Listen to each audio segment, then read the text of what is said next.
buen día, gente linda, ¿cómo andan? ¿Todo bien? En esta clase vamos a resolver el final de Biofísica Cátedra Única que se tomó en julio del 2024, hace muy poquito. Comencemos con el punto 1. Dice, cuando sube la marea en la playa del dibujo, queda cierta cantidad de aire encerrado en una especie de cueva. La presión absoluta del aire encerrado, PAE, y la presión absoluta en el punto A, PA, valen aproximadamente y nos dan opciones. O sea, lo que queremos saber es cuál es la presión absoluta en este punto y luego en este punto. Tengamos en cuenta que para que el agua se encuentre en equilibrio en esta estructura, entonces la presión a la misma altura tiene que ser igual en distintos puntos donde lo que haga presión sobre ellos son cosas distintas. ¿A qué me refiero con esto? Fíjate que si yo tomo esta rama, pensándolo como si fuera un tubo en U, diría, bueno, acá tengo un puntito que tiene que tener la misma presión que esta otra rama a la misma altura. Entonces, ¿por qué hablo de ramas? Porque fíjate que lo que hace presión sobre la de la izquierda sería la atmósfera y estos 5 metros de agua. En cambio, en el otro punto, lo que hace presión es el aire encerrado. Y para que el agua no esté subiendo y bajando, o sea, que se dé lo que se llama equilibrio, esto es algo momentáneo, entonces lo que tiene que pasar es que las presiones en esos puntos tienen que ser iguales. De esa forma es como elijo plantear entonces que si yo a este punto le llamo, no sé, le llamo O, y a este P, la presión en O tiene que ser igual a la presión en P. Ahora, ¿qué presión? Y la absoluta. ¿Quién hace presión sobre el punto O? Como decía, la atmósfera, que debo considerarlo porque me preguntan presión absoluta, y también estos 5 metros de agua. Entonces sería más la presión del líquido. ¿Y qué pasa en el punto P? Bueno, hace presión solamente el aire encerrado dentro de la cueva. O sea que sería presión del aire encerrado, que es lo que me pregunta el ejercicio. La presión atmosférica, 101.300 pascales. Y la presión del líquido la vamos a calcular como densidad por gravedad por altura. La densidad, voy a usar la densidad del agua, o sea, 1000 kilogramos sobre metro cúbico. Gravedad, 10 metros sobre segundo al cuadrado. Y la altura a la que me estoy refiriendo es la altura hasta el punto que yo denominé O. Acá se lee que son 5 metros. Y ahí tengo la presión absoluta del aire encerrado. A ver cómo sería esto. 101.300 más 1000 por 10 por 5. Y todo esto me da 151.300 pascales. Que, como la respuesta está en kilopascales, lo dividimos por 1000 para pasarlo a kilopascales. Divido por 1000 y esto me queda 151,3 kilopascales. Esta sería la presión del aire encerrado. Y lo que nos falta ahora es calcular la presión en el punto A. Voy a borrar un poquito acá. Sería la presión en este puntito de acá. Entonces, ¿qué tengo que considerar? Que hace presión hasta ese punto. Y tenemos el aire encerrado más esta columna de líquido, que sería de agua. Así que presión en A sería la presión del aire encerrado, que la acabamos de calcular, más densidad por gravedad por altura, que es la presión del líquido. Entonces me quedaría presión del aire encerrado, 151.300 pascales, más densidad, que sería 1000 kilogramos sobre metro cúbico, por gravedad, que sería 10 metros sobre segundo al cuadrado, por altura, la altura en este caso son 4 metros, dice el dibujo. A ver, entonces sería 151.300 más 1000 por 10 por 4. Y esto me da 191.300. Pascales, que si lo quiero pasar a kilopascales, dividimos por 1000, 191,3 kilopascales. Y si ya te estuviste fijando, fíjate que en las opciones esta combinación está cercana, no exactamente así. Puede ser que en el principio, en el enunciado principal del examen, hayan pedido que usen en presión atmosférica 100.000 en vez de 101.300 y sea esa la diferencia de valores. Sí, efectivamente, yo estaba probando. Si vos acá, en vez de poner 101.300, ponés 100.000, que muchas veces se usa eso en los exámenes para redondear, Entonces, esta presión del aire encerrado daría 150.000 pascales, o sea, 150 kilopascales. Así que a estar atentis a eso, yo esa parte no la tenía en la fotocopia que recibí, por eso no sabía que atmosférica la tomaban como 100.000. Así que ojo con las diferencias, al no atormentarse por qué no me está dando igual. Puede ser que el valor de la atmosférica que tenemos que traerlo sabido, lo cambien según según el examen, ¿sí? Así que 150 kilopascales para la presión de aire encerrado y 190 daría kilopascales la presión en A. Con lo cual, la opción correcta es la segunda, ¿no? Sí, la segunda. Ahí estamos. Punto 2 de este examen final dice, un determinado caudal de un líquido viscoso fluye por un conducto cilíndrico que tiene aplicada cierta diferencia de presión entre sus extremos y que disipa cierta potencia. Sí, por la deposición de sarro. La sección transversal del conducto se reduce a la mitad a lo largo de toda su longitud y se mantiene la misma diferencia de presión entre los extremos. Se cumple que... y me da opciones. Y las opciones hablan sobre qué le pasa al caudal y qué le pasa a la potencia respecto al valor original. Bueno, lo que tenemos que pensar acá es lo siguiente. El ejercicio dice que se acumula sarro en este cilindro, en este caño, y la sección transversal del conducto se reduce a la mitad, pero en toda su longitud. Eso me hace entender que no es que hay una variación de área entre la entrada y la salida. Lo que tengo que entender ahí es que hay un caño original que tiene una cierta sección de entrada que, por lo visto, coincide con la de salida. Eso es típico de ejercicios de líquidos viscosos, donde no hay cambio de área. Vamos a poner la superficie original. Y después, en un estado final, se acumuló sarro y lo que pasó con ese caño es que redujo su área de circulación, porque como se acumuló sarro, lo que pasa es que se reduce el área a la mitad y el fluido fluye solamente por acá, ¿sí? O sea que la sección final es la mitad de la original, o sea, un medio de la sección original. Esos son los datos que tengo en el enunciado. Otro dato súper importante es que la diferencia de presión se mantiene. O sea que la diferencia de presión original coincide con la diferencia de presión en este estado final. Son iguales. Dato no menor, porque fíjate que las opciones te piden que vos relaciones esta información entre el caño original y final. ¿Qué información? El caudal y la potencia disipada. Vamos a plantear las fórmulas donde aparezca caudal, donde aparezca potencia, para ver cómo podemos relacionar caudal y potencia entre estos dos caños. Ahora, pensá en lo siguiente. Es un ejercicio de fluidos viscosos. La superficie. ¿En qué parte de la fórmula de fluido viscoso está influyendo? ¿En qué parte modifica? La resistencia hidrodinámica. Acuérdate que la fórmula principal es delta P igual a caudal por R hidrodinámica, pero R hidrodinámica es 8 por eta por L por pi sobre superficie al cuadrado. O tenemos la de radio también, son la misma fórmula las dos. Entonces fíjate que lo que va a hacer este cambio de superficie es una modificación en el valor de la resistencia aerodinámica. Entonces, antes de ponerme a ver qué pasa con el caudal y por ende después ver qué pasa con la potencia, yo creo que me plantearía qué pasa con las resistencias y ahí va a solucionarse todo.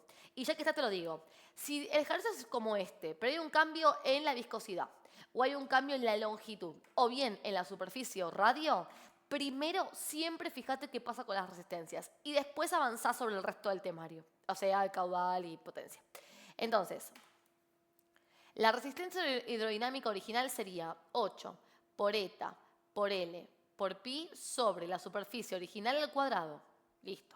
Vamos con la final. La resistencia hidrodinámica final sería 8 por eta por L por pi. La longitud del conducto es la misma porque eso sí que no varió. Dividido la superficie, que sería 1/2 de la superficie original, al cuadrado. Ese cuadrado va a afectar tanto al 1/2 como a ese original. O sea que esto quedaría como 8 por eta por L por pi dividido por 1/4, porque 1/2 al cuadrado es 1/4, por superficie original al cuadrado. Epa, al cuadrado. Se me mezcló química ahí de repente. Bien, entonces fíjate que todo esto de acá es la resistencia hidrodinámica original. ¿Ves que es la misma fórmula? Así que si querés acá lo que puedes hacer es plantear eso, que la resistencia hidrodinámica final es igual a la resistencia hidrodinámica original dividido por 1/4. Otra opción hubiera sido tomar esta fórmula y dividirla por esta, como explico yo en mis cursos. Los dos métodos son totalmente válidos. Y dividir por 1/4 es lo mismo que multiplicar por 4. O sea que esto me termina diciendo que esto es 4 veces la R original. Literalmente llegué a eso. La resistencia aerodinámica final es 4 veces la original. Me viene joya. Porque ahora puedo plantear que la variación de presión entre los extremos de esta cañería original es igual al caudal original por la resistencia aerodinámica original. En cambio, para la final sería delta P final es igual a caudal final por la resistencia aerodinámica final. ¿Qué quién era? 4 veces la resistencia aerodinámica original. De esta forma, yo puedo dividir estas dos fórmulas y despejar Q final en función de Q inicial, que es lo que el enunciado me pide, entender la proporción. Entonces los divido. Me gusta poner a mí arriba la final porque es la incógnita sobre quién nos están preguntando. Y la del original en el denominador. Entonces fíjate qué pasa. Delta P con delta P se cancelan porque si bien la de arriba es la final y la del denominador la original, me había dicho el enunciado que eran iguales, ¿te acordás? Mantengo la misma diferencia de presión. Entonces esos dos se cancelan por ser iguales por enunciado, que en este caso un 1.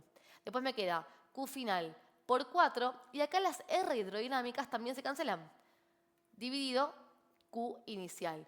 Y yo quiero despejar Q final en función de Q inicial, así que a pasar términos hasta que Q final me quede sola. Sería entonces 1 por Q original es igual a Q final por 4. El 4 pasa dividiendo y me queda que 1/4 por Q original es igual a Q final. O sea que el caudal final es 1/4 del caudal original. ¿Y qué pasa con la potencia? Que era la otra pregunta. Bueno, potencia es igual a variación de presión por caudal. Fíjate que al no variar la diferencia de presión, en la potencia depende exclusivamente de qué le pasa al caudal, porque son directamente proporcionales. ¿Sí? Eso si no lo tenés muy claro, hay videos anteriores, en finales anteriores de biofísica, donde podés corroborar esta información sobre cómo ver cuándo dos cosas son directamente proporcionales y cuándo inversas. Pero hablando muy a grandes rasgos y rápido para que lo anotes ahora, cuando están de distinto lado al igual, siempre en multiplicación, ¿no? Nada de divisiones. Distinto lado del igual como potencia y delta P o potencia y caudal son directamente proporcionales. Y si están multiplicándose, son inversamente proporcionales, ¿sí? Entonces yo diría que la potencia final va a ser 1/4 de la potencia inicial, porque al fin y al cabo lo que le pasa al caudal le pasa a la potencia. Eso quiere decir que ahora, si no te das cuenta de eso, que está muy bien, podés plantear potencia para original, para final, dividirlas y ver la proporción como hicimos acá. A ver, potencia inicial sería, potencia inicial es igual a delta P inicial por caudal inicial. ¿Y qué pasa con la final? Potencia final es igual a delta P final por caudal final, que vimos que era 1/4 del caudal inicial. Divido las fórmulas y digo potencia final sobre potencia original es igual a variación de presión final por 1/4 del caudal original dividido diferencia de potencial original por caudal original. O sea, otra vez uso el recurso de dividir las fórmulas para saber cuál es la proporción. Y fíjate, se cancela la variación de presión por ser iguales por enunciado. Se cancelan los caudales porque estamos hablando del mismo y me termina quedando que presión final, potencia final sobre potencia inicial es igual a 1/4. Y si paso multiplicando potencia original, me queda que la potencia final es 1/4 de la potencia original. Y ahí tenemos la proporción vista, bien clara, sin pensar en proporcionalidad directa o inversa. O sea que tanto el caudal como la potencia se reducen a la cuarta parte. Eso significa 1/4. ¿Sí? Acuérdate que si la proporción te queda 1 sobre algo, es una reducción. A ver, el caudal se reduce a 1/4 de su valor original y la potencia disipada a 1/4 de la disipada originalmente. Perfecto. ¿Y la otra qué dice? El otro dice 1/4 el caudal y la mitad la potencia. No, 1/4 ambos. Así que esta es la opción correcta.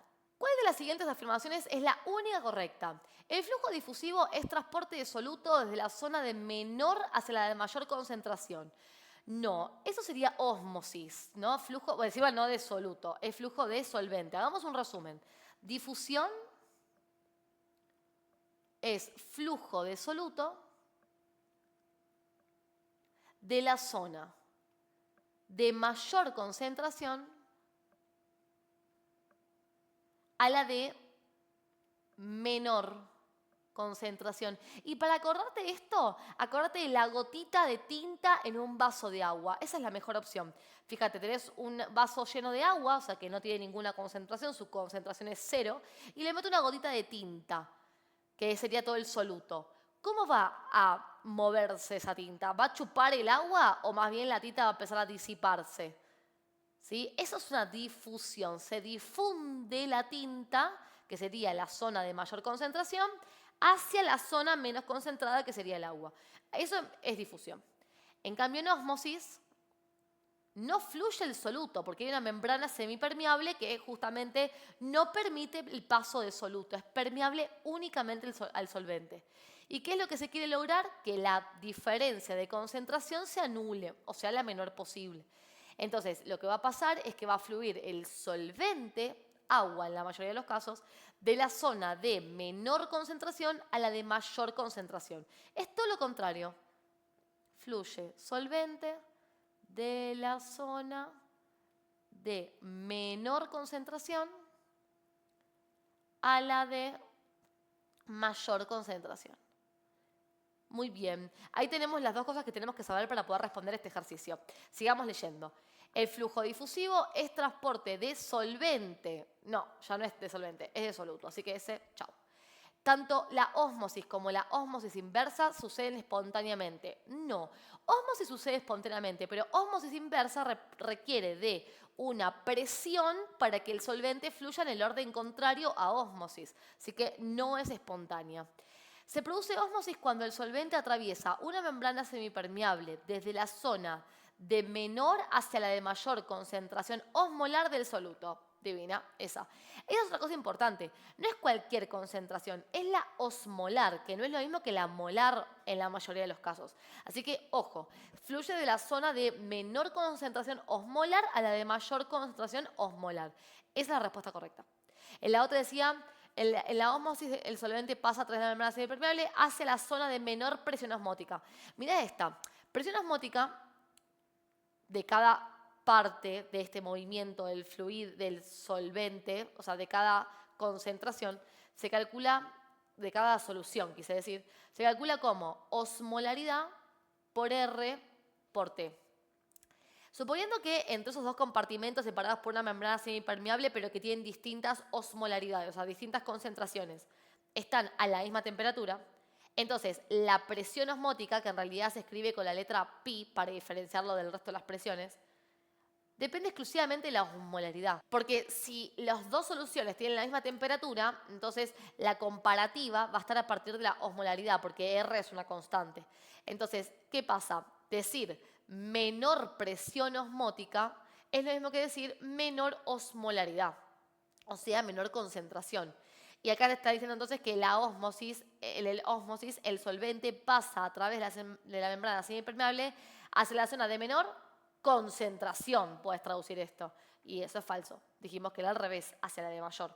Así que esa no es. Se produce ósmosis cuando el soluto atraviesa, bueno, ya está. Ósmosis y soluto atraviesa, no. El soluto no puede atravesar la membrana semipermeable, la atraviesa únicamente el solvente. Y con eso quedó la respuesta correcta. Punto 4 dice, un trineo parte desde el reposo en su viaje hacia abajo desde la cima de una loma. Cuando desciende hasta la mitad de la altura de la loma, su rapidez es de 25 metros por segundo y ha perdido un cuarto de su energía mecánica inicial. Considerando la energía potencial, se mide desde la base de la loma. ¿Cuál es la altura de dicha loma? Bueno, a ver, vamos a charlar un poquito qué está pasando, vamos a dibujar y después nos vamos a poner manos a la obra. Un trineo parte del reposo cuesta abajo, entonces yo dibujaría algo así. Este es el trineo que me quedó fuera de pista. Vamos a hacerlo un poquito mejor.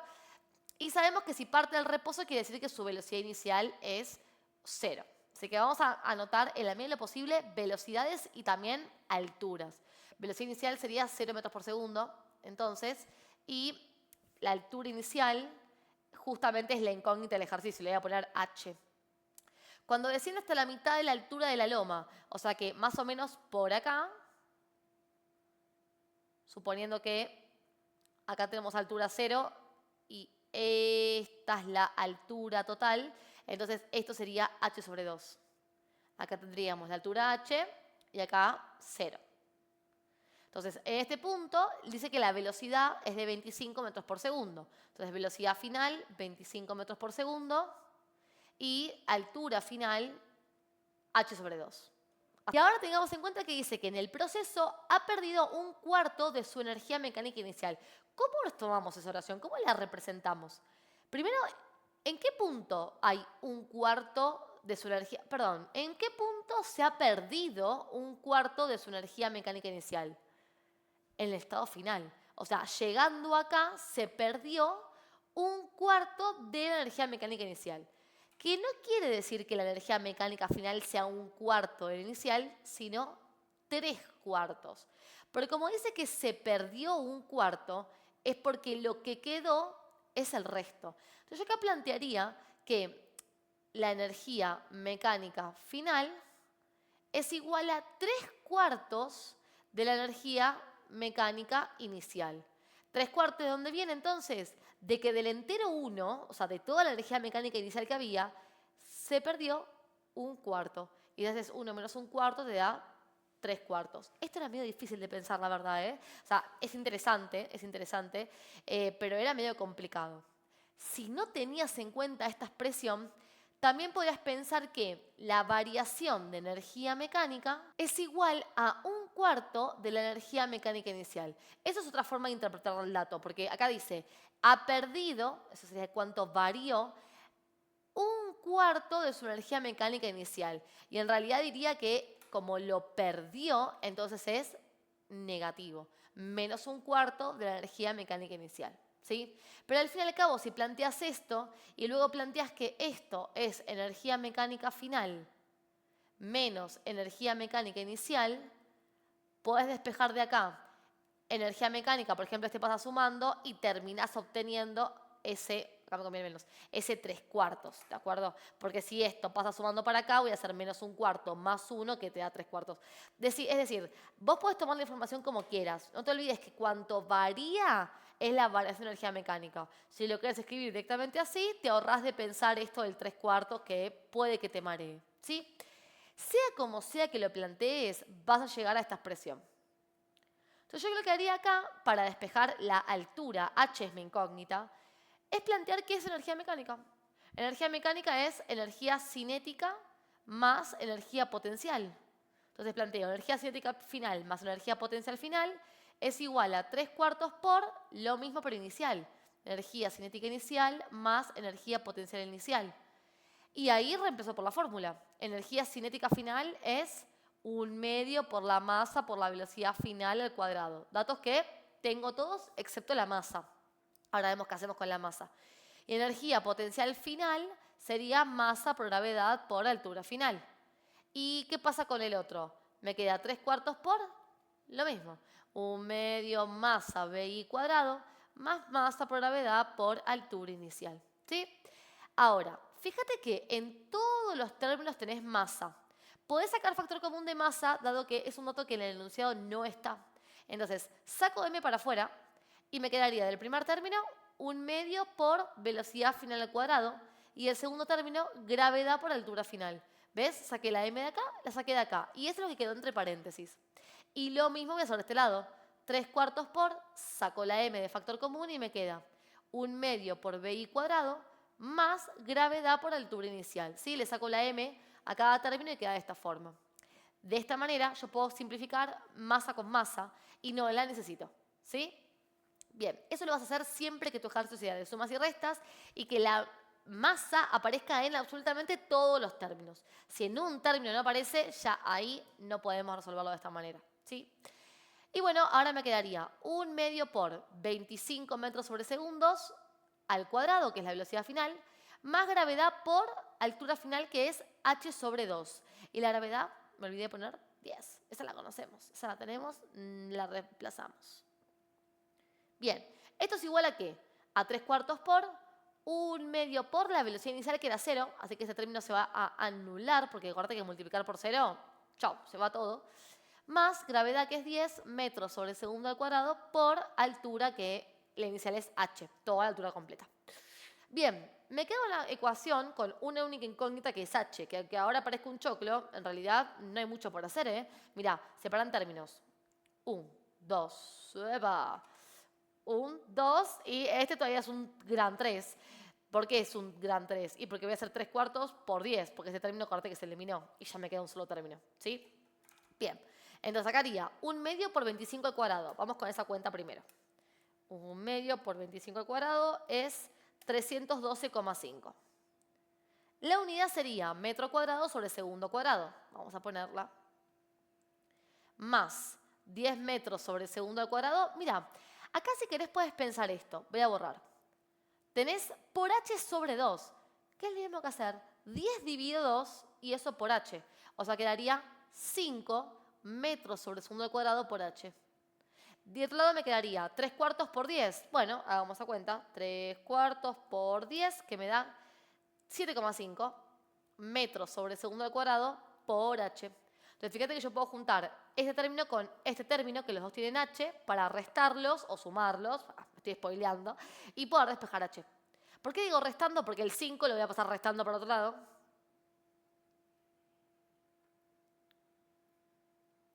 Me queda 7,5 metros sobre segundo al cuadrado por h, menos 5 metros sobre segundo al cuadrado por h, y voy a hacer 7,5 menos 5, que me da 2,5 metros sobre segundo al cuadrado por h.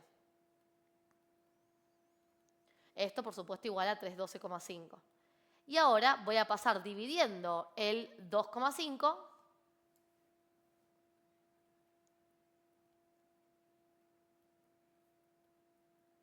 metros sobre segundo al cuadrado, y con eso obtengo h. A ver cuánto me da. 312,5 dividido 2,5, 125. Y sería metro, porque fíjate que segundo al cuadrado se cancela con segundo al cuadrado, y el metro del denominador con 1 metro del numerador. Y ahí queda h. Y listo. Ahí tenemos entonces la altura pedida, que vendría a corresponderse con esta opción de acá. Se hace descender un bloque verticalmente mediante una soga que ejerce una tensión constante de 135 newtons de intensidad. Entonces tenemos un cuerpo que tiene su peso, no olvidemos el peso en el diagrama del cuerpo libre, y hacia arriba tensión. Entiendo que estamos hablando de dinámica porque me están hablando del valor de una fuerza, aunque también puede ser que sea energía. 135 metros. Bien, en metros, newtons. Ahí está. El bloque desciende inicialmente a 5 metros por segundo y se detiene luego de bajar 10 metros. Me están dando datos de cinética, ¿no? O sea, velocidad inicial 5 metros por segundo, velocidad final 0 porque se detiene, y el desplazamiento, que vendría a ser una altura, en este caso desplazado, es de 10 metros. Si querés puedes poner mejor, para no confundir con movimiento de caída libre o tiro vertical, delta X, desplazamiento. Y pregunta por la masa del bloque. Bueno, lo voy a tratar como dinámica, efectivamente, y sé que por el diagrama de cuerpo libre voy a plantear que, como está descendiendo, dice que desciende, peso es positivo y tensión es negativo. O sea, peso menos tensión sería la sumatoria de fuerzas. Y esto es igual a masa por aceleración. Recordá que en este caso no hay fuerza normal, porque esta caja no está en contacto con el suelo, sino que está bajando hacia él en todo caso, pero las únicas fuerzas que tienen son la de la soga y su propio peso. Y como va hacia abajo, peso es la que es positiva y por ende tensión negativa. Y fíjate que planteando la sumatoria de fuerzas igual a masa por aceleración, apareció masa, que es mi incógnita. Y es más, aparece en más de un lugar, porque peso no lo tengo. Y tampoco lo puedo calcular, pero peso es masa por gravedad. O sea que yo después voy a poder juntar este término con este término para despejar masa. ¿Tengo todo? No, me falta aceleración. Fíjate que no tengo la aceleración y la voy a poder calcular. Y ahí es donde se conecta dinámica con cinemática. Yo tengo velocidad inicial, velocidad final y desplazamiento. Puedo plantear la fórmula sin tiempo de MRV, esa que es velocidad final al cuadrado menos velocidad inicial al cuadrado es igual a 2 por aceleración por desplazamiento y despejar aceleración de esa fórmula. Usé esa porque justamente no tengo el tiempo como dato, ¿sí? Cuando tenés velocidad final, inicial y tiempo, usas la fórmula de aceleración o la ecuación horaria de la velocidad final. Pero cuando tenemos desplazamiento, va la fórmula sin tiempo, es la más fácil de usar.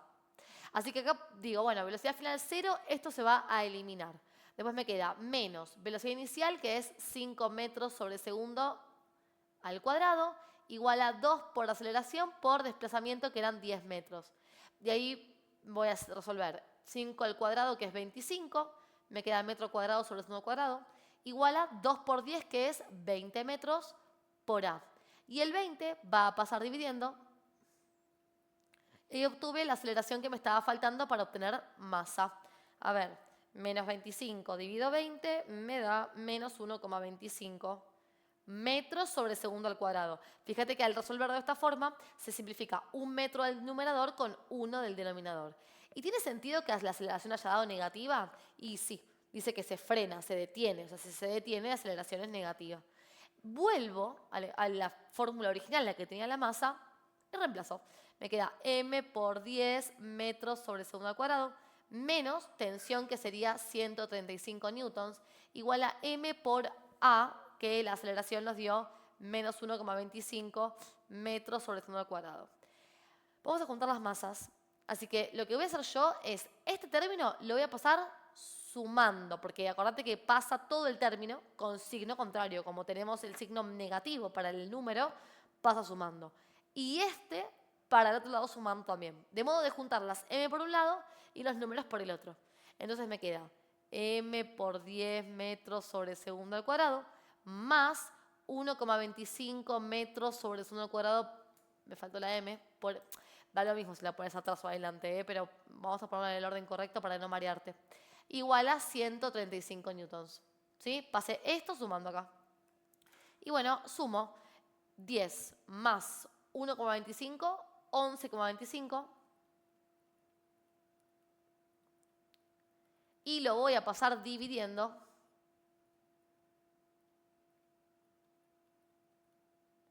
Y con esto obtengo masa. Acuérdate que Newton es lo mismo que kilogramo por metro sobre segundo al cuadrado. Lo voy a borrar, de hecho. Así lo ves. Metros sobre segundo al cuadrado se simplifica y queda kilogramo. ¿Ok? A ver, 135 dividido 11,25 me da 12. La masa va a ser de 12 kilogramos. Qué placer que los números están enteros, ¿no? Eso no es común. No lo busquemos, pero qué lindo. Día 12. Así que esta es la respuesta correcta. Vamos ahora con el ejercicio 6. Dice, el gráfico de velocidad en función del tiempo corresponde a un cuerpo que describe una trayectoria rectilínea sobre cierto eje X. Si en el instante t igual a 0 se encuentra en la posición 170 metros, indicar la única afirmación correcta.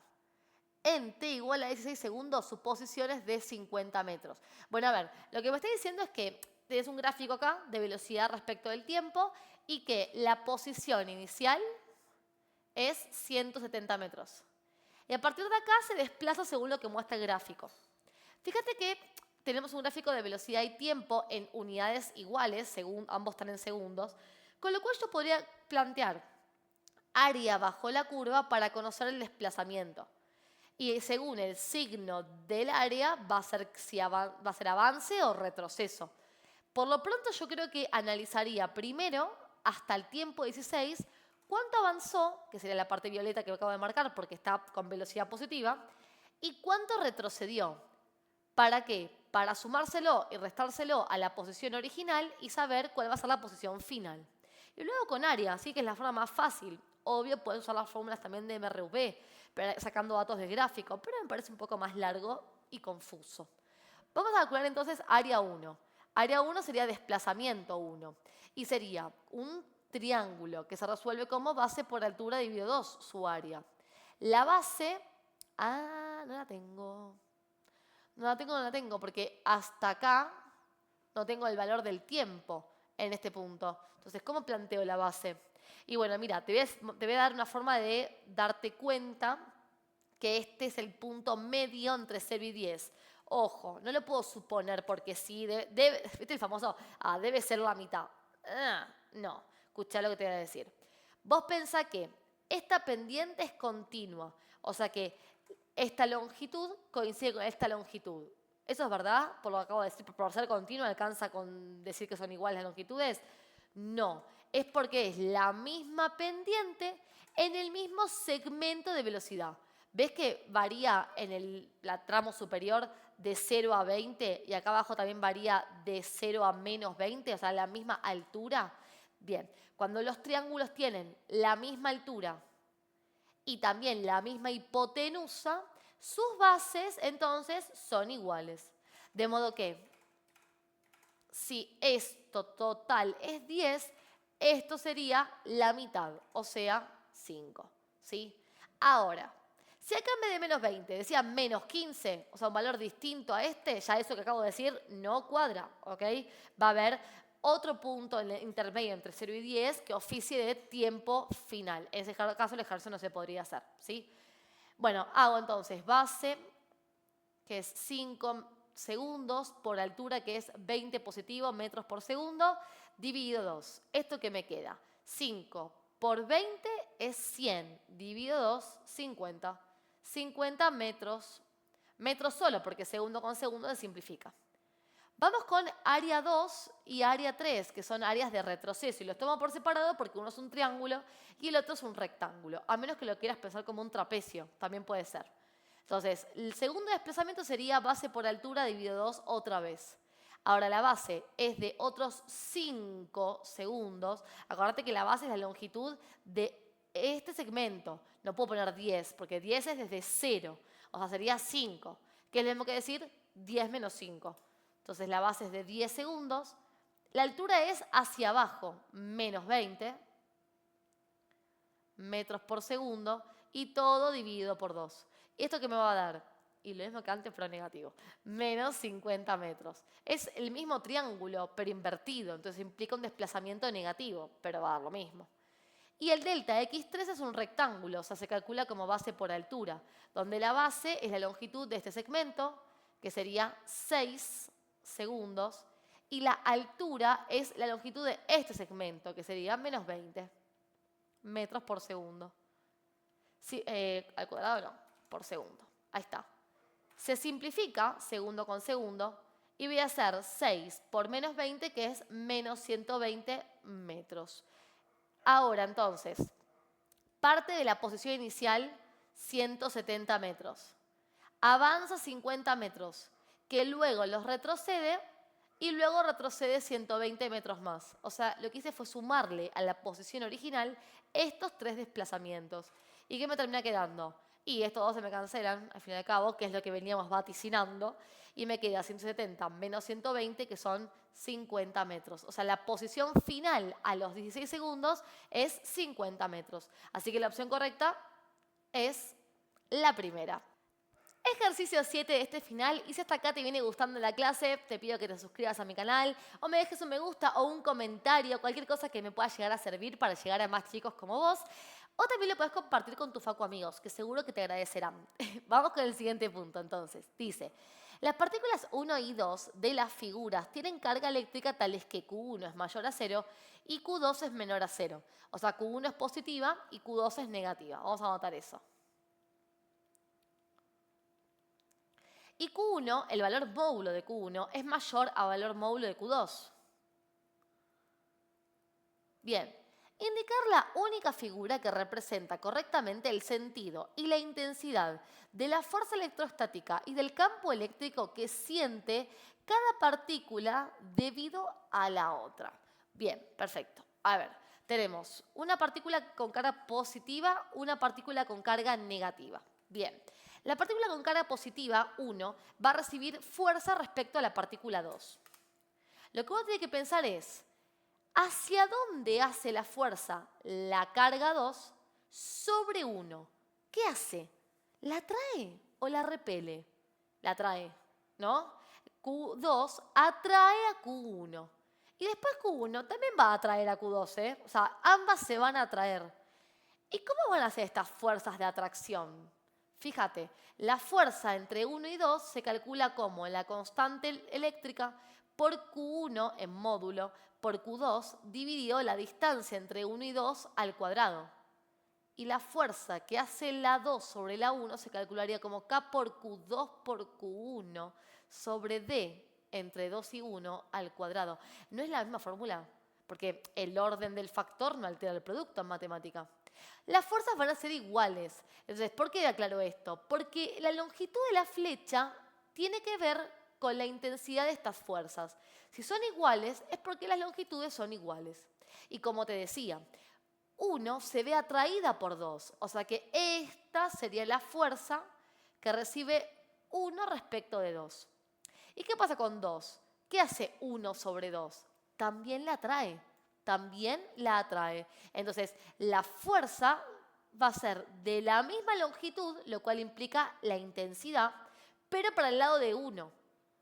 Esto implica que 1 se ve atraído por 2, esto implica que 2 se ve atraído por 1 y la longitud de las flechas, que la atracción tiene la misma intensidad. ¿Sí? Eso respecto a fuerzas.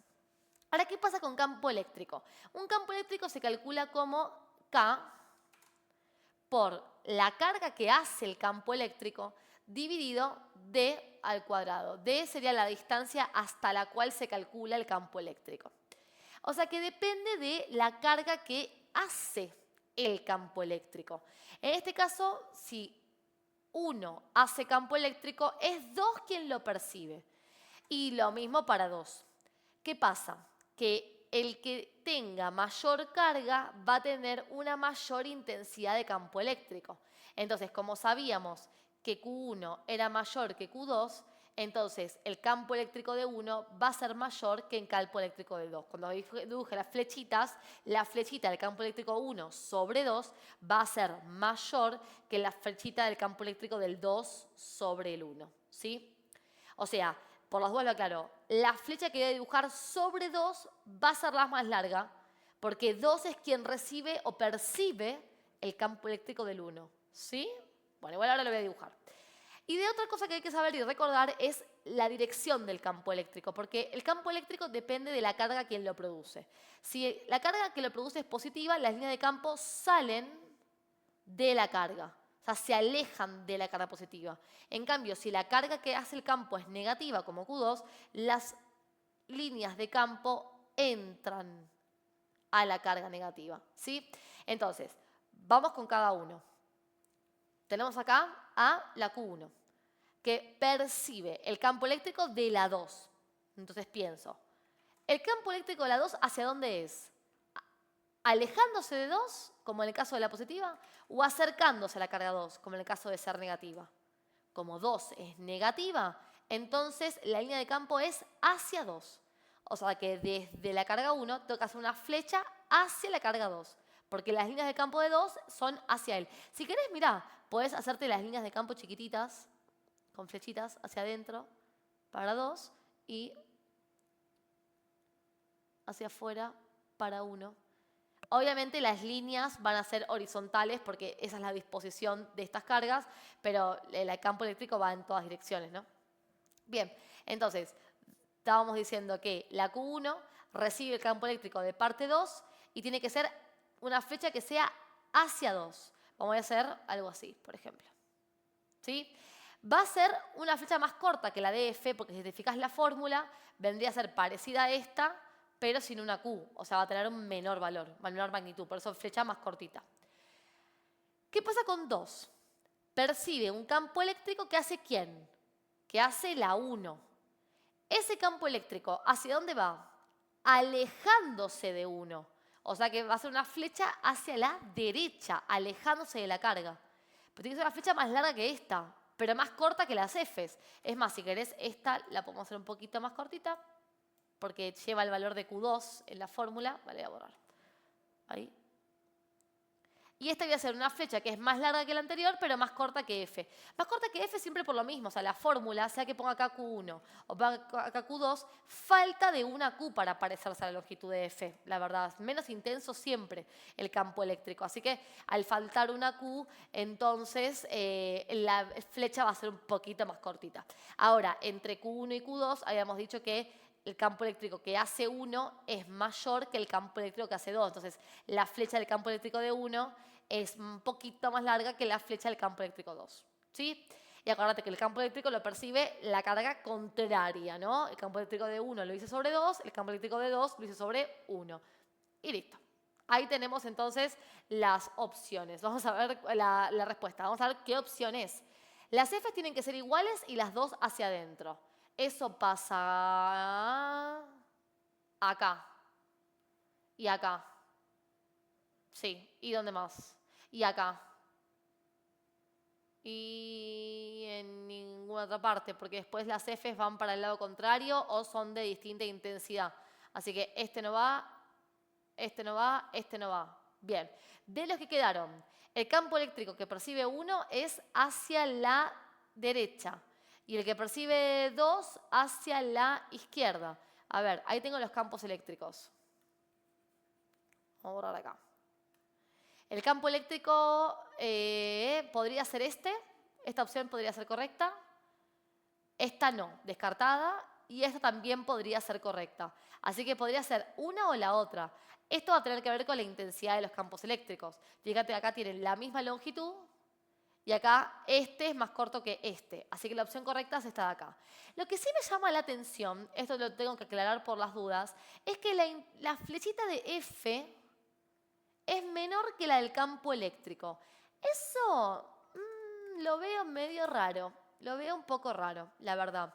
Porque la matemática misma te lo indica, básicamente. O sea, las distancias son las mismas, porque hablamos de distancia entre cargas. O sea, para las dos fórmulas es la misma D. Y el campo eléctrico en el numerador va a tener o a Q1 o a Q2, pero no a ambos. O sea que si lo pensamos matemáticamente, sí o sí esto va a dar menor que esto. Así que ahí el tema de las flechitas, medio raro la verdad, porque debería ser la de las fuerzas más largas que las del campo eléctrico. Pero al fin y al cabo, la que cumple con los requisitos de que las fuerzas sean iguales y contrarias y los campos eléctricos vayan en el mismo sentido, pero uno sea más intenso que el otro, se cumple en esta opción. Punto 8 dice, si un electrón se mueve desde un punto del espacio hacia otro, donde el potencial eléctrico es mayor que el inicial, se cumple que, y me da opciones respecto a la energía potencial electrostática y el trabajo de la fuerza. Bueno, mira, primero pensá lo siguiente.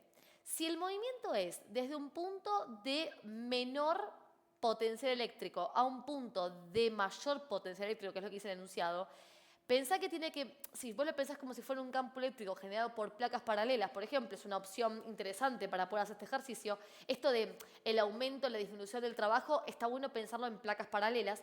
Voy a pensar que tiene que ir de la placa negativa a una placa cargada de forma positiva, porque la placa cargada positiva tiene mayor potencial eléctrico que la negativa.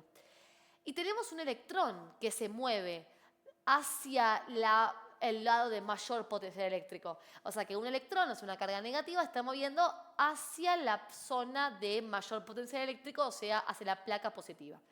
Entonces con eso, con este esquema, podemos pensar el trabajo muy fácilmente. Porque mira, el trabajo tiene que ver con el sentido de ese movimiento.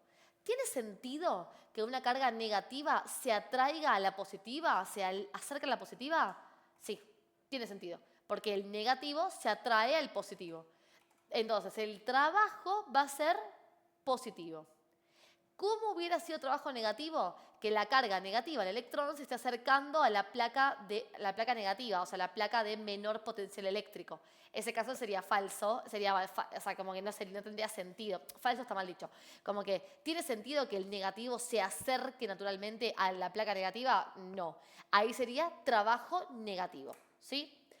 ¿Y qué pasa con el potencial eléctrico? Bueno, el potencial eléctrico tiene que ver si se está acercando a la energía potencial eléctrica, tiene que ver si con si se está acercando a una zona de mayor potencial eléctrico o a una zona de menor potencial eléctrico. Medio que eso estaba respondido con el enunciado. No tiene que ver con el signo de la carga, nada que ver, tiene que ver con a dónde se acerca. Y como está acercando a la zona de mayor potencial eléctrico, la energía potencial eléctrico, o más bien su variación, también va a ser positiva. O sea que ambos van a ser positivas, tanto la energía potencial eléctrica como el trabajo de la fuerza electrostática sobre él.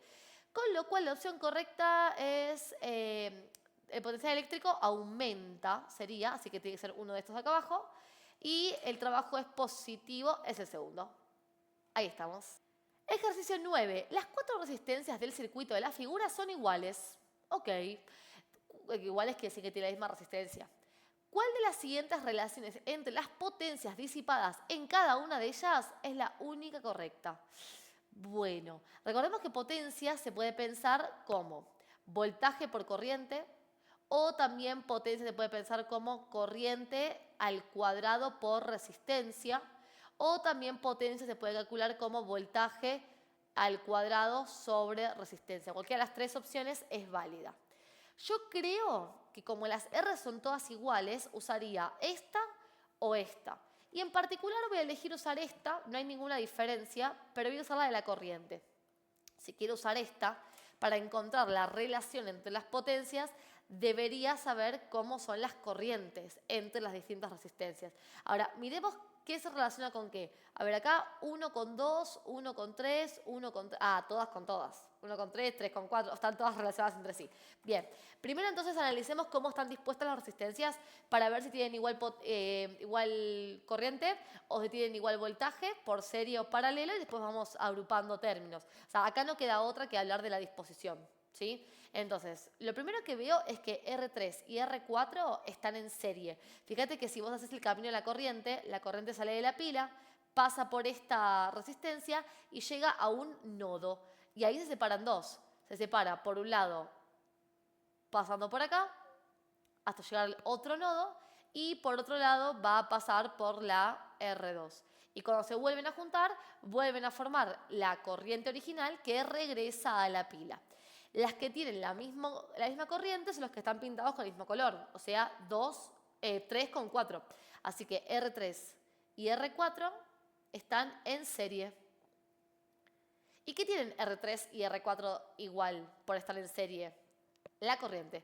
O sea que I3 es igual a I4 y pensá que R3 y R4 forman a R34. La corriente es igual también con 3,4. Y lo que va a pasar es que el voltaje de 3 más el voltaje de 4 va a dar el voltaje de la R34. Bueno, primera disposición. Si queremos encontrar la R34, pensemos que como están en serie, es la suma de esta R más esta R. Y si a todas les ponemos R de valor, o sea, no le asignamos ningún valor específico, le ponemos R, aunque podríamos. Si querés asignarle un valor específico, asignáselo, no hay ningún problema. Yo en este caso voy a ponerle R genérico. O sea, acá me queda R más R, que es 2R. Y ahí tengo la R34, que es estas dos juntas. Esas dos juntas con R2 están en paralelo. O sea que R34 y R2 están en paralelo. Y formarían a la R234. ¿Y qué tienen igual por estar en paralelo? El voltaje. Voltaje 234 es igual a voltaje 34 y es igual a voltaje 2. Y las corrientes se suman. I34 más I2 da I34, 234, el de la total. Bien, ¿y qué me falta? Una vez que junto a estas tres, se forma una sola, o sea, deja de haber nodo, entonces la corriente que pasa por uno termina pasando por la 234, por todo el conjunto. O sea que la R 234 más, y la R1 van a estar en serie, formando la R total. O sea que como están en serie, la I1 es igual a la I234 y es igual a la I total. Y por otro lado, voltaje 1 más voltaje 234 es igual al voltaje total, o sea, el de la pila. Y si queríamos encontrar las resistencias de forma genérica, no pasa nada, lo podría haber yo también, porque podría haber planteado acá que 1 sobre R234 es igual a 1 sobre R34, que toma valor 2R, y R2, que toma valor R, como todas las originales. Esto sería equivalente a que 1 sobre R234 es igual a ¿qué cosa? Bueno, voy a hacer un medio más 1, o sea, 3 medios sobre R. Y si invierto, me queda que R234 es igual a 2 tercios R. Y ahí tengo la R234. Y si a esta le sumamos R1, formamos la R total. Porque como están en serie, R total va a ser R234 más R1. R234 nos dio 2 tercios R. Y R1 era una de las originales, o sea, valor R. Y voy a hacer 2 tercios más 1, que es 5 tercios de las R's originales. ¿Sí? Bien, ahora que tengo esto, yo creo o esperaría que se pudiera plantear algo respecto a la potencia. Claro, no. Lo que pasa es que todavía necesito saber cómo son las I entre ellas. Porque sabiendo cómo son las I entre ellas, puedo analizar cómo son las potencias entre ellas. Así que voy a armar el cuadrito de datos de resistencia, corriente y voltaje para cada una de las R's. Si esto no lo viste con números en ninguno de mis videos, te invito a que frenes, lo mires antes y después volvemos acá, ¿sí? Porque ahora lo voy a hacer de forma genérica, o sea, con letras. Entonces tenemos R1, vamos a poner así, mejor, más rapidito. R y B. Tengo 4 R's originales dadas en el gráfico, 3, 4, y también tenemos a las R's totales. Teníamos a la 3, 4, también teníamos a la 2, 3, 4 y finalmente teníamos a la total. Entonces acá tenemos a la R1, a la 2, a la 3, 4. Acá tendríamos a la R34, a la 234 y la total. Bien, completemos lo que sabemos. Cada R toma valor R, R, R, R. La 34 nos había quedado como 2R.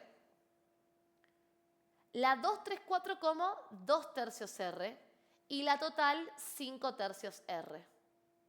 Y sabemos que la B total es lo que conoceríamos si tuviésemos información numérica. O sea, el voltaje de la pila es algo que es fijo e invariable. Con lo cual, si querés hacer este ejercicio asignándole valores a las cosas, lo que no va a cambiar es el voltaje de la pila, B, y las R's. Así que a eso le puedes asignar un valor cualquiera, no sé, por ejemplo, el voltaje 220, el voltaje domiciliario, y a las R, no sé, 10, 100, el número que vos quieras, y haces todo lo que estoy haciendo acá, pero con números. Y eso te va a indicar proporciones entre las potencias, ¿sí? Es lo mismo. Yo prefiero hacerlo con letras, pero vos hazlo como quieras, ¿sí? Entonces, B total se supone que es algo que es conocido y vale valor B. Bien, vamos a empezar a completar este cuadro. A ver, la I total la vamos a calcular con la ley de Ohm. Recordá que la ley de Ohm, tenemos el triangulito que nos ayuda a pensar la fórmula, es B es igual a I por R. Si quiero calcular I, tacho I y me queda B dividido R. Claro, si yo hago B dividido R, ¿qué me va a quedar? B dividido 5 tercios R. No tengo nada para hacer, o sea, no hay cuentas. Bueno, lo dejo expresado así, no pasa nada. Como B sobre R. Quizás sí lo que puedo hacer es escribir el 5 tercios dividiendo como un 3 quintos multiplicando. ¿No? Bien. Ahora que ya completé la fórmula, un dato en la resistencia que tenía 2 datos, empiezo a fijarme que tienen igual por estar en serio paralelo.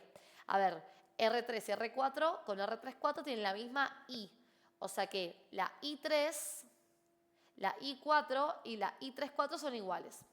Después, tenemos que la R34 con la R2 y la R34 tienen igual voltaje. O sea que B234, B34 y B2 son iguales.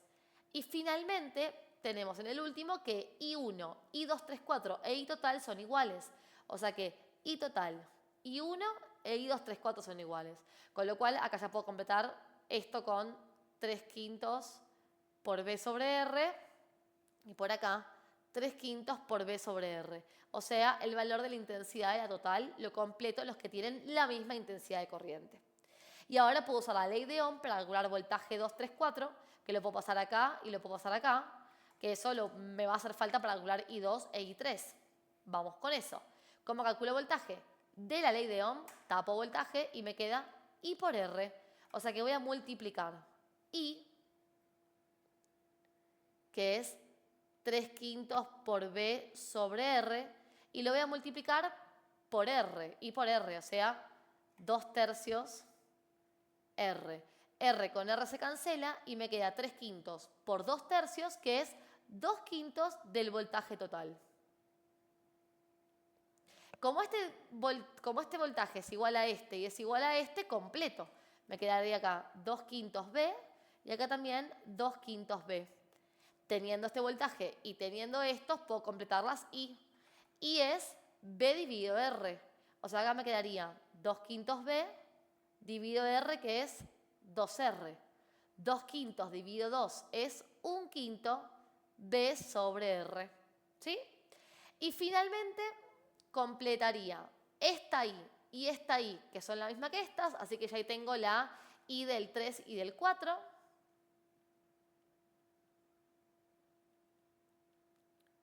Y me faltaría obtener esta I. La voy a obtener ¿cómo?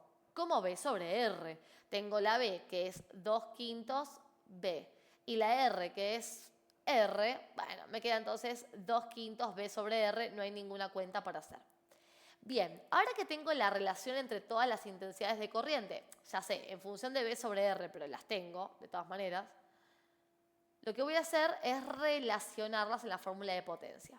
Entonces, primera opción, potencia 1 con potencia 2. A ver, veamos. Potencia dijimos que es I cuadrado por R. ¿Sí? Entonces, para potencia 1, es más, voy a hacer una cosa. Voy a plantear todas las potencias. Potencia 1 sería I de 1, que es 3/5 de B sobre R al cuadrado por R. Pensá que si yo aplico el cuadrado sobre el número y sobre B y R, me quedaría 3/5 al cuadrado, que es 9/25, por B cuadrado sobre R cuadrado por R. Bueno, esto va a pasar en todos, ¿sí? Que va a quedar B cuadrado sobre R cuadrado por R, que obvio puedes simplificar esto de acá, pero no lo voy a hacer porque vas a ver que después no hace falta. Entonces, ¿cómo sería la potencia del 2? La corriente es 2/5, o sea, sería 2/5 por B sobre R cuadrado por R. O sea, el cuadrado de 2/5, que es 4/25, por B cuadrado por R cuadrado por R. ¿Ves que quedó lo mismo? O sea que la potencia 3 sería el cuadrado de la intensidad de la corriente, el cuadrado de 1/5, que es 1/25, por B cuadrado sobre R cuadrado por R, y la potencia de la 4 vendría a ser la misma, porque la intensidad de corriente también es 1/5 de B por R. Muy bien. Entonces ahora empecemos a relacionar potencias. ¿Cómo las vamos a relacionar? Dividiendo fórmulas. Si yo divido esta con esta, encontraría cómo es potencia 1 respecto a potencia 2. Te lo muestro, mirá. Vamos a plantear potencia 1 dividido potencia 2. En este orden porque se me ocurrió así. Puedes haber hecho potencia 2 dividido potencia 1, como quieras. Se simplifica esto y esto, esto y esto, porque las R's es el valor de cada R original, que eran todas iguales, y B es el voltaje total.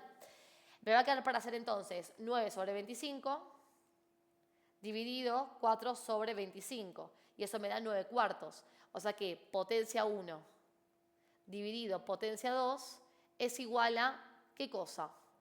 Lo que da dividir estos coeficientes, básicamente. Y así con todos, porque el resto se simplifica.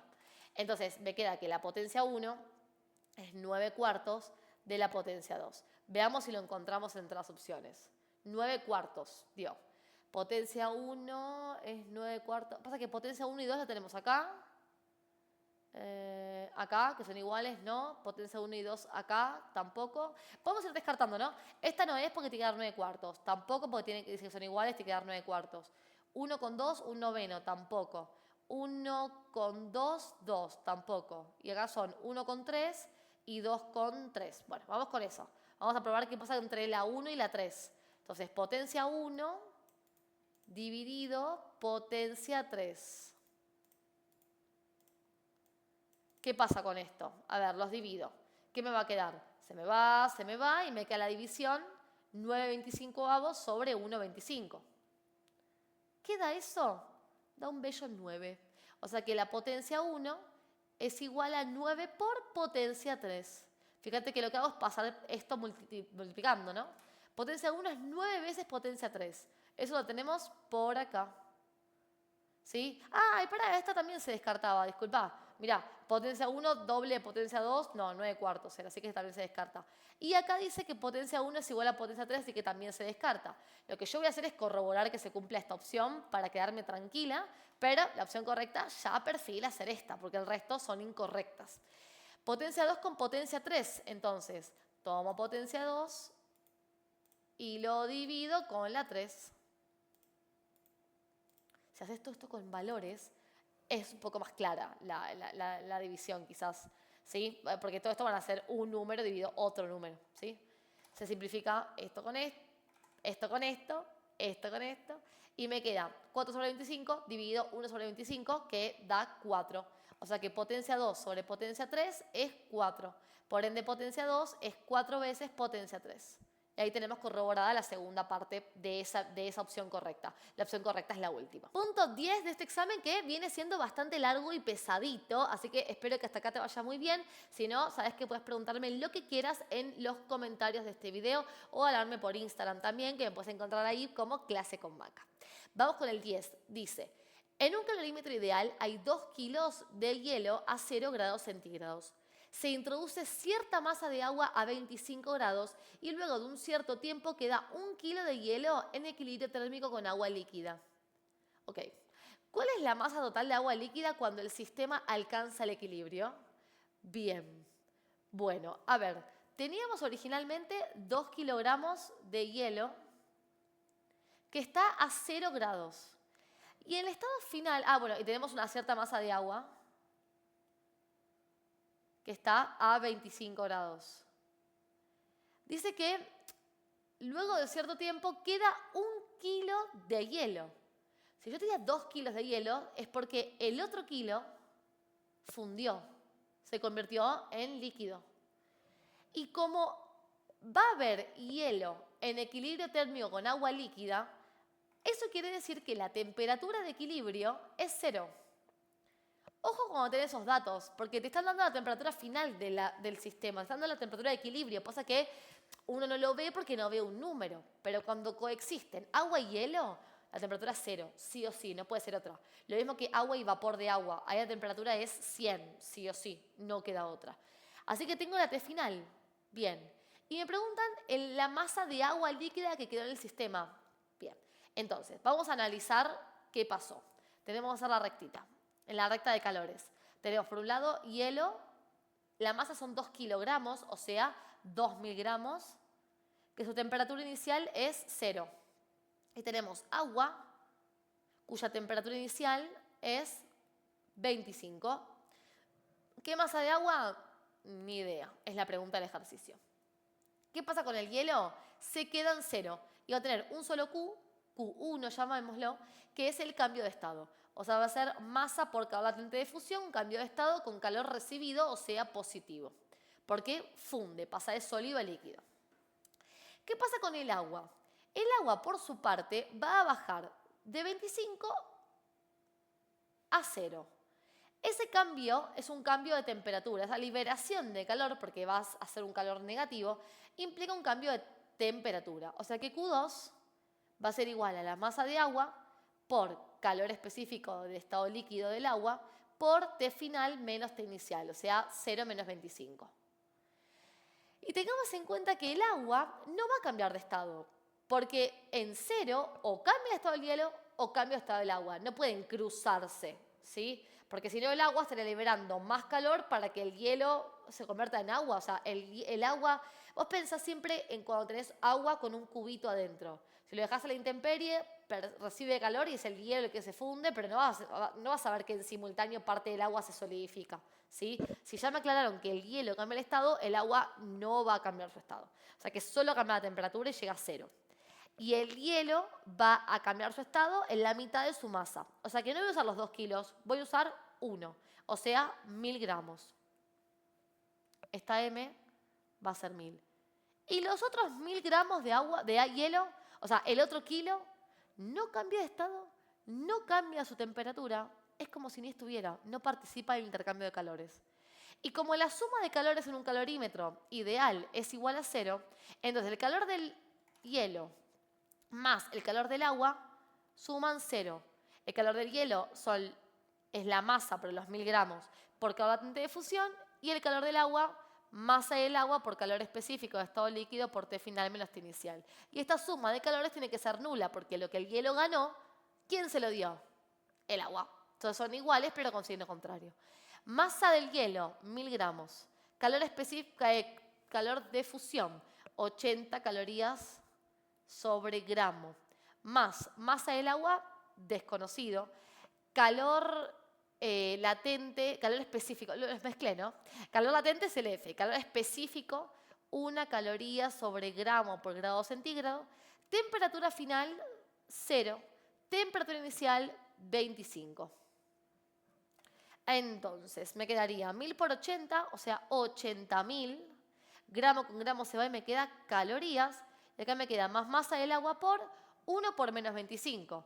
O sea, menos 25 grados centígrados. No, ¿cómo grados centígrados? Menos 25, se van los grados centígrados y me queda calorías sobre gramos. Y bueno, voy a pasar el 80.000 restando. Me queda masa del agua es igual a menos 80.000. Y el menos 25 que lo multiplica, que pase dividiendo. Esto era calorías, así que se me va caloría con caloría y me queda menos 80.000 dividido menos 25, que me da 3.200. 3.200 gramos es la masa de agua que había inicialmente. Pero no olvidemos que 1000 gramos de hielo pasaron a estado líquido. Y acá, ojo con la pregunta, porque dice, ¿cuál es la masa total de agua líquida cuando el sistema alcanza el equilibrio? En kilogramos aparte. En el inicio había 3.200 gramos de agua líquida, que fueron las que pasaron de 25 a 0. Pero como el hielo fundió en 1000 gramos, hay que sumarle a esto los 1000 gramos para obtener la masa total de agua en el equilibrio. Y esto me daría 4.200 gramos, que si lo dividimos por 1000 serían 4,2 kilogramos. Ojo con la pregunta, ¿sí? Porque si el ejercicio decía la masa de agua inicial, la respuesta era 3,2 kilogramos. Como pide en el equilibrio, hay que sumarle la parte del hielo que fundió, que fue 1 kilo. Así que la respuesta correcta es 4,2 kilogramos. Punto 11 dice, un gas ideal realiza un proceso en el que su volumen se reduce a 1/3 de su volumen inicial y su presión aumenta al doble de la presión inicial. Vamos a escribir eso. El volumen se reduce a 1/3. O sea que volumen final es 1/3 del volumen inicial. Y la presión aumenta al doble de la inicial. O sea, presión final es 2 veces presión inicial. Entonces se puede asegurar que durante el proceso la variación de energía interna, el calor y el trabajo son tales que... y me da opciones. A ver, primero analizamos siempre trabajo y variación de energía interna, que son los que nos va a dar más información. Para saber qué pasa con el trabajo, tengo que analizar qué pasa con, si es positivo o negativo, tengo que analizar qué pasa con el volumen. El volumen disminuyó porque el volumen final es la tercera parte del inicial. Entonces, si disminuye el volumen, el trabajo es negativo. Así que vamos a descartar aquello que diga trabajo positivo. L positivo no va, acá tampoco va este, porque dicen L mayor a 0. Bien. ¿Qué pasa con la variación de energía interna? Depende de la temperatura. Entonces yo acá tendría que ver qué pasó con la temperatura inicial, final respecto al inicial. Voy a plantear, como es un sistema gaseoso, la fórmula de los gases ideales. En el estado inicial sería presión inicial por volumen inicial es igual a moles por R por temperatura inicial.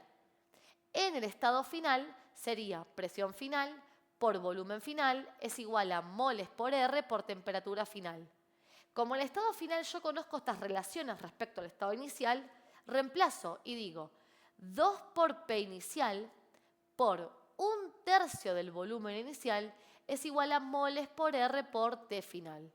Puedo multiplicar 2 por 1/3 y me queda que 2/3 por P inicial por B inicial es igual a N por R por T final. ¿Para qué planteo esto? Para dividir las fórmulas y poder conocer la relación entre las temperaturas. Entonces digo, 2/3 por presión inicial por volumen inicial es igual a moles por R por T final, dividido por P inicial por B inicial es igual a moles por R por T inicial.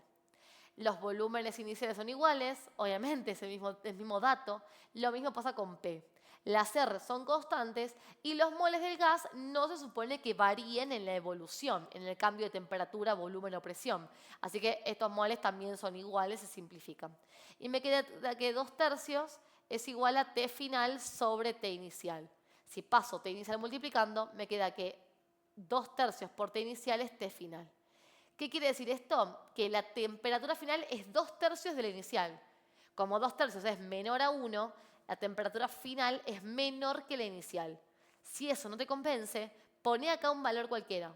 Por ejemplo, no sé, 30 grados. 2/3 por 30 da 20.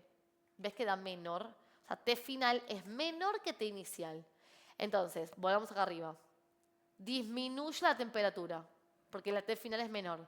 ¿Qué pasa con la variación de energía interna? Va a disminuir también, va a ser menor a 0.